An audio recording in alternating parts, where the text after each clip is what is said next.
These are the oldest stories, online at oldeststories.net. Last episode, the kingdom of Eshnunna was crushed just as it had made itself the regional power. King Zimri-Lim of Mari, feeling threatened by both Eshnunna and Babylon, reached outside of Mesopotamia itself to call upon the Elamites of southern Iran, currently unified and far more powerful than any single Mesopotamian state. And in 1767, Mari and Elam, with the reluctant support of Hammurabi of Babylon, crushed the rising power. Many cities along the Diyala River were destroyed utterly in the fighting, and King Ibalbiel vanishes from history, presumably executed, and the city and its surrounding territories are occupied by Elam. This last may have come as a bit of a surprise to Zimri-Lim and Hammurabi. Elam had over the centuries raided and defeated Mesopotamian cities, but they had always then either withdrawn or left a vassal king to watch over the city. It was unprecedented for the Elamites to directly annex a region, which may have been why Hammurabi and Zimri-Lim had initially been supportive of the invasion, even accepting the Elamite king's condescending demands during the war itself. But with the end of the war and Elam's occupation of Eshnunna, problems arose immediately. Hammurabi had joined the war hoping for a slice of Eshnunna's territory, specifically targeting the cities of Manqism and Upi, two cities on the Tigris a bit north of modern-day Baghdad. It seems that Hammurabi's grandfather had briefly conquered both of these cities back when Eshnunna was much weaker, and so it was a point of pride for him to restore the borders to at least this extent. Hammurabi then receives a letter from the king of Elam that quite clearly encapsulates the situation. The king says, "The cities of Eshnunna that you hold, do they not belong to me? Release them and submit them to my yoke, otherwise I will pillage your country. My army would set out to the city of Manqism, and it would cross the river at that spot. At the head of the army, I myself would cross the river and invade your country." The Elamite king is not much for subtlety, and at the same time fired off a letter to Zimri-Lim demanding that he cut off all communications with Babylon. Hammurabi seems to have stalled him diplomatically. He's already recognized as the region's most talented diplomat and negotiator, even if we haven't really seen it directly so much yet. And like the dispute over the city of Hit on Mari's border, the Elamite border dispute lingered for a time unresolved. The Elamites are now the undisputed largest power in Mesopotamia, and like Upper Assyria and Eshnunna before them, they make no secret of their hegemonic ambitions. In 1765, the year after the end of the Eshnunnan conquest, Hammurabi receives a demand from the king who saw himself as the natural overlord of all lesser rulers. It reads, "I have decided to start a campaign against Larsa. Mobilize your elite troops, your siege engineers, and the subjects that I saw in Eshnunna, so that they will be ready at my arrival. If one man whom I saw before is not ready, I will hold you responsible." Hammurabi played along with this demand, though the prospect of Elam on both his northern and southern border was surely worrying. Fortunately, it seems that the king of Elam didn't actually plan to conquer Larsa, or at least not just Larsa, and had also sent a letter to Rim-Sin, ruler of the south, asking him for his support in a war against Babylon. It seems that the Elamite king was going to pick whichever king seemed more supportive and conquer the other, though both knew that once their rival was dealt with, they would be next. And so Hammurabi sent Rim-Sim a copy of the demands that the Elamites had made of him, and the two joined forces, corresponding frequently as they prepared for an invasion that both kings had to have known they were not ready for. The king of Mari had spies in Hammurabi's court, and was able to learn of this plot and pass it on to their Elamite masters, but Mari too began to have issues with the new invaders. Mari, like Babylon, had hoped to profit from the collapse of Eshnunna, but Zimri-Lim's area of chief interest was the broad northern steppelands of modern East Syria and North Iraq, between the Tigris and Euphrates. However, Elam began almost immediately to expand in that direction, and with no major powers between them, a chain of incidents soon soured relations between Mari and Elam. We have a contemporary report of the incident that gives us a very good sense of the progression and scale of the conflict. From the moment that the Elamite army arrived at Rizama, the people of the city made a sortie and killed 700 Elamite soldiers and 600 soldiers from Eshnunna. After being cut off for 10 days, the city elders came out and said, "We are for peace. If your soldiers move the camp to a distance of 5 kilometers away, we will pay you in silver." But the Elamites answered, "You must be imagining this. Oh, let's make a false proposal so that he will clear out his camp and we will have ended Rizama's problems. But if you're really for peace, why did your leader Sharia not come out for himself? Get back and fortify your city." And the city elders left with the warning, "This city belongs to Zimri-Lim, and our regular army is with him. Do not try to do anything until the master of this city returns." Sharia took his precautions and set up his defenses. Moreover, he continued to make sorties and kill soldiers from Eshnunna. But the enemy general Atamrum was in the process of building an attack ramp that was closing in on the city. When the front of the ramp had reached the point where the outer wall meets the glacis, the inhabitants reinforced the wall to the left and right of the ramp as the attackers were breaching the wall. When it was still night, the inhabitants climbed through the breach at the ramp, made a sortie, and killed half the attackers. They took their bronze spears and shields and hid them in the city. The inhabitants of the city were only thinking of King Zimri-Lim. Then Atamrum thought up this ploy. He gave bronze spears to 30 vagabonds and tried to intimidate the city, saying, "Why don't you stop thinking about Zimri-Lim? Don't you see that his soldiers are among the attackers?" But the people of the city weren't fooled and replied, "Those are vagabonds that you've armed. In 5 days you will see the real army with Zimri-Lim at its head." This was, of course, a bluff, but the report continues that the rumor that Zimri-Lim will arrive has reached the Elamite army.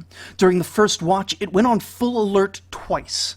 It also said that night and day, water has to be brought in to the troops from a distance of 10 kilometers. Who, from a small army of 2,000 to 3,000 men, can escape the killing of water carriers when the civilian inhabitants of the city alone make sorties and kill many soldiers? These soldiers are alert in their camp and are very afraid of my lord. May my lord hurry to save the city. At the sending of this report, the siege of Rizama had stalled out. The mercenary general Atamrum had breached the wall but couldn't push through, and the citizens weren't enough to dislodge the large enemy force despite some successful sorties. Zimri-Lim did not send his army, just a threatening letter to Atamrum, though the threat of Mariot reinforcements was potent enough that Atamrum requested help in turn from the Elamite king. However, when the Elamites refused to send aid, Atamrum, staring down the barrel of certain defeat, decided to switch sides and throw his support over to Zimri-Lim, turning the advantage in the north back to Mari. The two sides begin to coalesce with this. The Elamites send out letters to every petty king and tiny tribe with pretensions to independence, demanding that they either join or be considered an enemy of the force that was going to conquer the world. On the Mesopotamian side, now that the Babylonians had pretty clearly become Elam's main target, Hammurabi established himself as the leader of a coalition of everyone who didn't want to fall under Elamite domination. Hammurabi remained suspicious of Zimri-Lim since his own spies reported that the king had continued to send gifts to the Elamite king until only very recently. But finally, before witnesses and the gods, Zimri-Lim and Hammurabi performed a sacred ritual oath to bind themselves into the coming war. Still, everyone knew that the Elamite force outnumbered their own significantly, and they all went to work levying troops from every village and tribe in their territory, with Zimri-Lim's recruiters even marching under a severed head on a stick to demonstrate the consequences of failing to muster. These Mariot troops were sent down the river to Babylon as soon as they could be mustered, and the slow drip of 600 here and 1,300 there over a period of weeks saw each new group celebrated in Babylon. Hammurabi gave gifts freely and even ate personally with some of the troops. Yamhad in Syria and Larsa in the south also joined the alliance, though they were a bit more cautious in keeping control over their own men. Finally, in autumn of 1765, the Elamites made their first move in the Great Elamite War, assembling a massive force in Eshnunnan territory and marching south along the Tigris to the contested city of Upi. The siege was brief, and before Hammurabi could get reinforcements to the city, the garrison took all the boats and fled down the river, abandoning the city to the enemy. With Upi taken, a garrison was left, and the rest of the Elamite army returned to Eshnunna and retired for the winter. Each side had the winter to prepare and build up forces, and in the spring of 1764, shortly after the New Year's festival, which occurred for them in late March, the Elamites advanced on the other contested city, Mankasim, on a crucial river crossing of the Tigris. Mankasim was taken quickly, but Hammurabi was already reacting, sending a joint Babylonian-Amorite task force to the next fortress down, at a town called Namsam. The Elamites moved in a different direction, however, laying siege to a town called Hiratum, near Sapar. The Elamites brought with them 30,000 men, by far the largest single army attested at any point in the Middle Bronze Age. Upon surrounding the city, the Elamites began the usual practice of building a siege ramp out of dirt. But the men of Hiratum were prepared and released specially prepared dams from their irrigation network to flood the area just below the walls, washing away the enemy earthworks and forming a moat around the city. This delayed the Elamites long enough for a joint force of Babylonians and Amorites to arrive in reinforcement. Here we see some of the tactical genius on display in the era, one of the few times the inner workings of a battle is revealed to us. The reinforcements were far fewer in number than the Elamites, even if the men of Hiratum were to come out of the walls in reinforcement. But the commanders of the Babylonian army knew that they didn't need to defeat the Elamites. They simply needed them to withdraw from the siege. And so the reinforcements attacked specifically the siege equipment, tools, and materials before withdrawing, stalling progress and making a powerful show of force. Soon enough, disgruntled Eshnunnans, who resented having been forced into the Elamite army, began to contact Hammurabi from within the camp, offering to defect, and the assault began to fall apart. There is, as has been mentioned, very little detail about what open battle looked like in this period. On this show, we've looked twice now at military matters. First in Lagash, back around the year 2400 BCE, then more recently in the Isan-Larsa period around 1900 BCE. There is a lot of uncertainty, both about fighting styles in any given period and about how those tactics and equipment evolved over time. But in this show, I've gone with the view expressed by historian William Hamblin in his book Warfare in the Ancient Near East to 1600 BC, that in the Sumerian period, warfare was a matter of spearmen fighting in blocks rather akin to the ancient Greek hoplite formations. Then, I represented the Isan-Larsa period as something of a transition between that and the later, lighter Amorite style of warfare. Though honestly, that transition could have been a very brief moment in time, or it could even potentially extend out until Hammurabi's time. However, I believe that with the great conquerors of the 1800s, Hammurabi, Shamsi-Adad, Rim-Sin, and now this Great Elamite War, that we are solidly in the period of exclusively Amorite warfare, characterized by much lighter and more mobile infantry formations, and an end to the spear wall formation almost completely, except perhaps among city militias.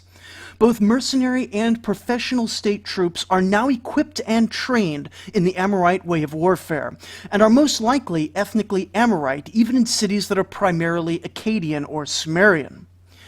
The Amorite warrior is characterized by light equipment, and almost certainly a fairly loose battlefield formation. Axes and daggers were tools used commonly in civilian life, and these familiar tools were the most common weapon among the infantry. Short spears were common as well, though whether they were used exclusively in spear blocks among untrained conscripts or in among the professionals is unclear. Wealthier men and officers could by now purchase curved swords in a style imported from the Phoenicians of the West, and the symbol of command authority remained as it had since early Sumerian times, the copper mace. The mace was considered fairly symbolic, and there are examples of very elaborate ones that probably never saw combat, but of course, getting whacked on the head with a ball of copper on a stick is going to ruin anyone's day if it comes down to it. Ranged weaponry includes bows and javelins, with rocks and slings being an option among militiamen and conscripts defending their city, much as in earlier eras, and skirmishing likely played a very heavy role in these agile and highly tactical armies. In fact, dedicated archers are rarely mentioned in this period, suggesting that most professional troops could have carried both ranged and melee weapons and been deployed for skirmishing or direct combat as needed. Shields now come in two varieties. The tower shield carried by a dedicated shield bearer, which protects specific targets on the battlefield like siege equipment, construction laborers, or formations advancing under concentrated fire. The other type of shield may well have been optional, a much smaller shield carried on the arm, probably round at about 2 feet in diameter for personal protection. Some may have foregone this second shield in favor of wielding two weapons at the same time, sometimes axe and sword or dagger, and sometimes two axes, though there is a debate as to whether or not this is merely artistic convention that may not have ever been practiced in an actual battle. Organizationally, we can say more about these soldiers now than at any other point in history, thanks to both the wealth of letters and the number of provisions in Hammurabi's famous law code. Professional soldiers have definitely risen to the forefront here, displacing conscripted levies as the primary fighting men of the age, and were typically drawn from a distinctly Amorite military caste in each city.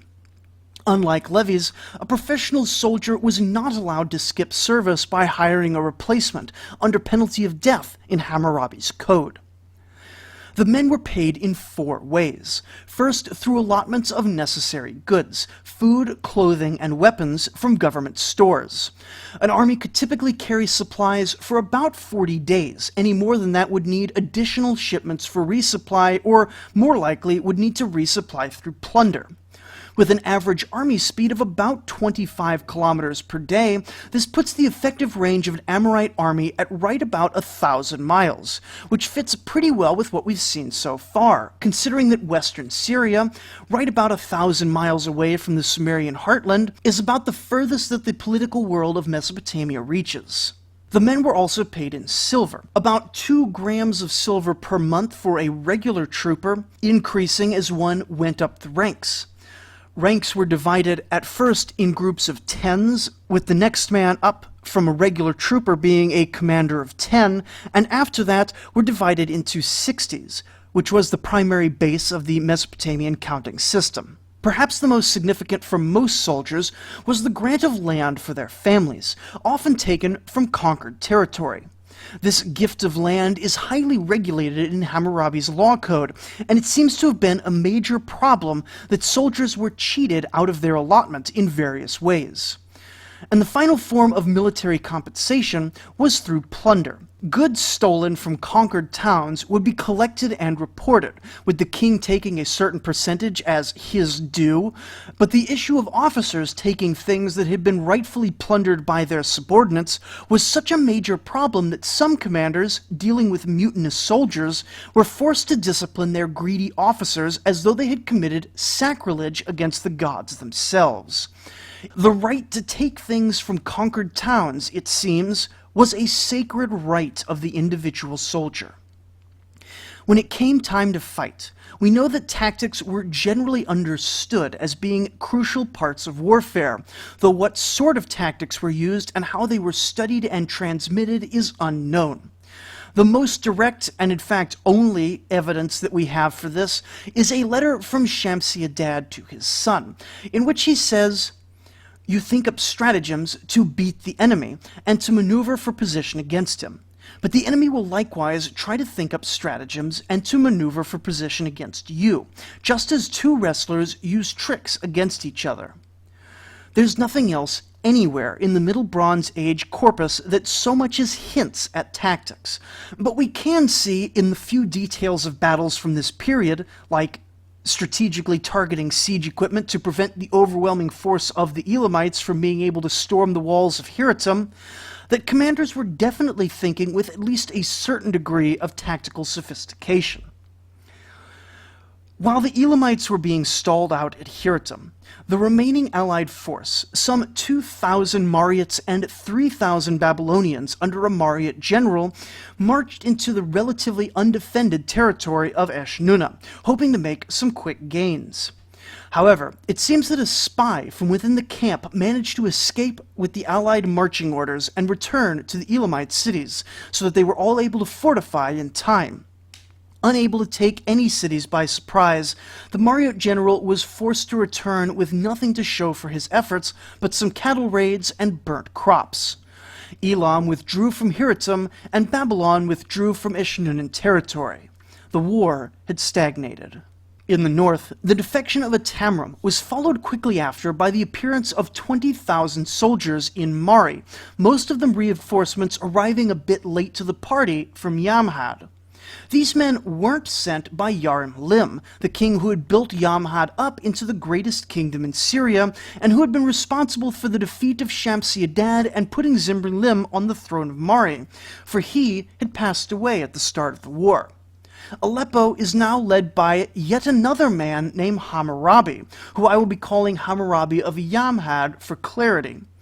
With the defection and reinforcements making their position untenable, the remaining Elamite forces in the North Syrian desert were forced to pull back, leaving a wake of destroyed cities on the Tigris as they did in a scorched earth policy.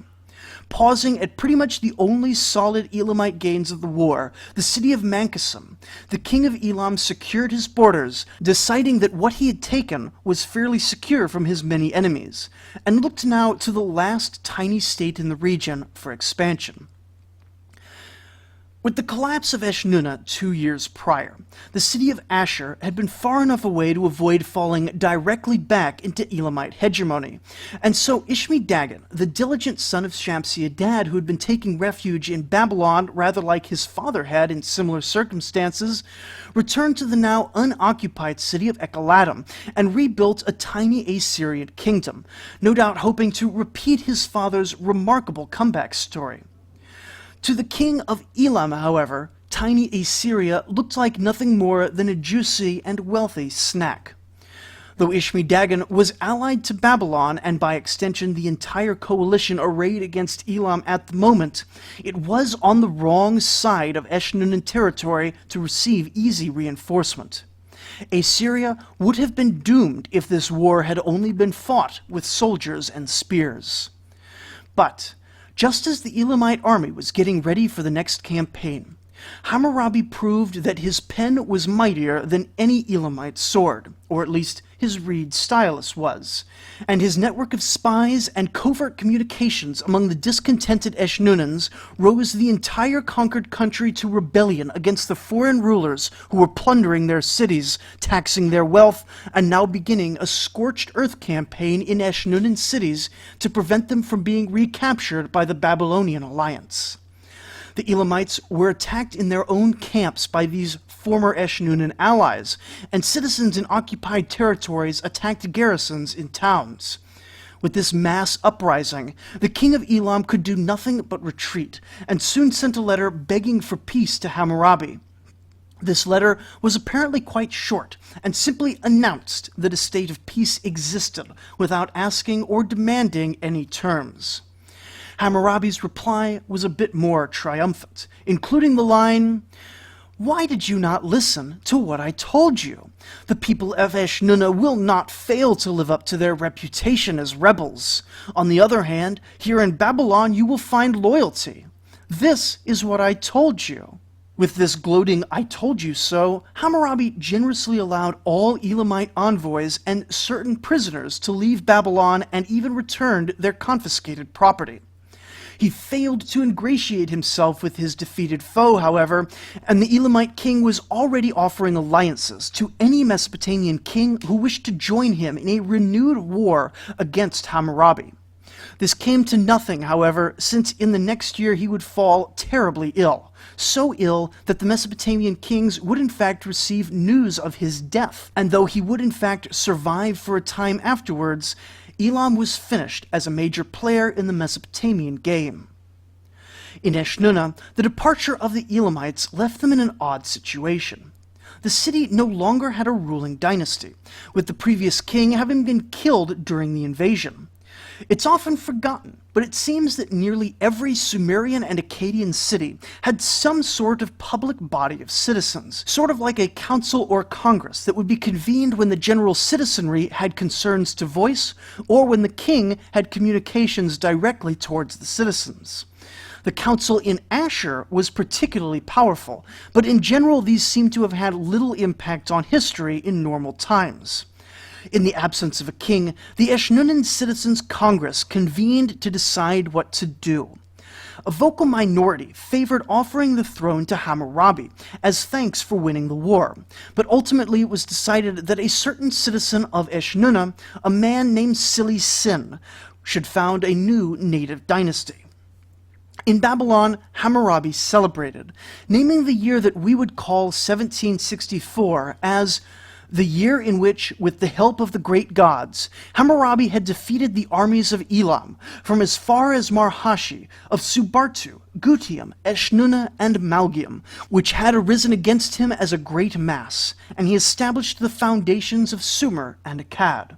Now, first off, we should note that he absolutely has a good reason to be giddy right now. He principally gets the credit for winning the war, even though he conveniently leaves out the assistance of Mari, Yamhad, the Eshnunnan rebels, and a tiny bit of help from Larsa. Also note that he's in an interesting position, since on one hand he probably didn't accompany his army on any of these expeditions, a massive change from previous eras when the personal presence of the king was almost mandatory, but also that the real victories were won through clever positioning, diplomacy, and spies, not outright battle. Additionally, the list of defeated foes should strike you as comically inflated, since while Elam may have had mercenary or army contingents from all the places listed, his only real enemy was Elam, though by itself that was more than enough of a threat. Still, though his self-congratulation is a bit over-enthusiastic, Babylon is now in the strongest position of any Mesopotamian power, since the war probably didn't actually cost too much considering its large scale, thanks to a relative lack of actual fighting on Babylonian soil. To make things more interesting, however, as the dust clears and everyone realizes that Hammurabi is climbing to the top of the regional ladder, his two closest neighbors remember that they both have very good reasons to hate his guts. Mari is continuing to demand the religiously important city of Hit be returned to them, and Larsa in the south has spent the last 40 years at this point being constantly pressured by their northern neighbor and having their water access and irrigation canals disrupted by Babylon's activities in both peace and war. The Elamite War was a turning point for the power of Babylon in the region, but they are the fifth kingdom in a generation to have a shot at regional hegemony. Larsa stalled out against the wall of Babylon in 1792. Shamsi-Adad's northern kingdom collapsed with his death in 1776. Eshnunna was crushed by the Elamite invasion 10 years later, and the seemingly unstoppable steamroller that was the Elamites and their 30,000-man army was scattered back to the Iranian mountains only 2 years after that. And now it is Babylon's turn to try and succeed where so many other conquerors had now failed. Join us next week as Hammurabi turns his attentions southward to the kingdom of the aging Rim Sim and establishes himself firmly as the first ruler of a unified Sumer and Akkad in 250 years. Thank you for listening.